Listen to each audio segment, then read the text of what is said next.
রাজধানীতে 24 ঘন্টায় 48 জনকে গ্রেফতার করেছে police. Operation devil hunt phase 2 এর আওতায় 24 ঘন্টায় রাজধানীর বিভিন্ন এলাকায় অভিযান চালিয়ে 48 জনকে গ্রেফতার করেছে পুলিশ।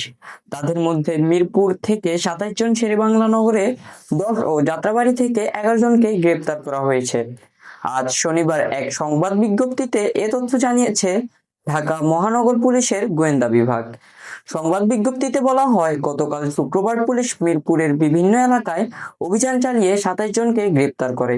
তারা হলেন জাহাঙ্গীর মণ্ডল, মোহাম্মদ সাজ্জাদ হোসেন, শাহ আলম, নাইম, অন্তরচন্দ্র বিশ্বাস, সোহান সহ আরো অনেকেই। একই দিন পুলিশ শেরেবাংলা নগর থানার বিভিন্ন এলাকায় অভিযান চালিয়ে 10 জনকে গ্রেপ্তার করে।